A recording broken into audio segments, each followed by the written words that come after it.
Analogue paneer પર પ્રતિબંધ, પરંતુ સૌથી મોટો સવાલ કે પનીર કેવી રીતે ઓળખશો? વીટીવી ન્યૂઝ પર જાણો એનાલોગ પનીર અને શુદ્ધ પનીરને ઓળખવાની આખી પદ્ધતિ. એનાલોગ પનીર અને શુદ્ધ પનીરમાં શું ફરક હોય છે? વીટીવીની ન્યૂઝની ટીમ દ્વારા બંને પનીરનો તફાવત જાણવાનો જે પ્રયાસ છે તે કરવામાં આવ્યો છે. આ બંને પનીરમાં શું ફરક હોય છે તેને લઈને પ્રયાસ કરાયો છે. ગુજરાત રાજ્યના ફૂડ એન્ડ ડ્રગ્સ વિભાગે એનાલોગ પનીર ઉપર ગુજરાતમાં આજથી પ્રતિબંધ મૂક્યો છે. એનું જાહેરનામું પણ આવી ગયું છે.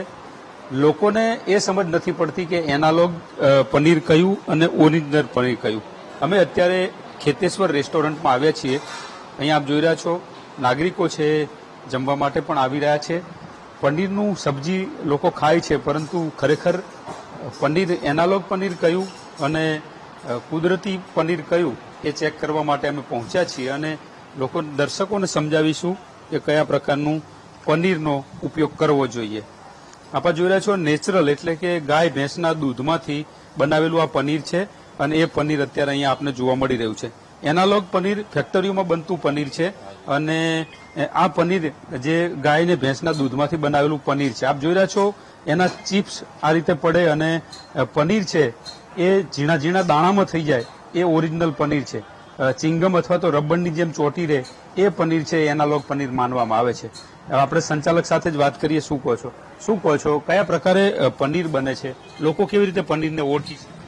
પનીર આપણી ફેક્ટરીમાં અત્યારે ખેતેશ્વર સ્વીટ છે, એની અંદર જે પનીર બની રહ્યું છે એ સવારમાં ફ્રેશ દૂધ આવે 4-5 વાગે. એને ગાય કા ભેંસ એનું દૂધ હોય એને ઉકાળી એનું પ્રોસેસ કરીને પનીર બનવામાં આવે ગાય કા ભેંસના દૂધમાંથી. એ જ ઓરિજિનલ પનીર હોય.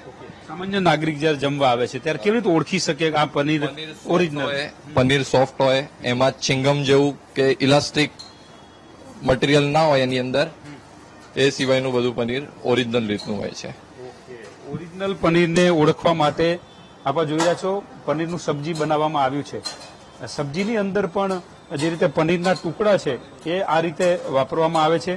આ ટુકડા આપ જોઈ રહ્યા છો અને એને હાથથી જ્યારે મસળવામાં આવે ત્યારે એના દાણા થઈ જાય એટલે કે ફાટી જાય. એ ઓરિજિનલ પનીર છે.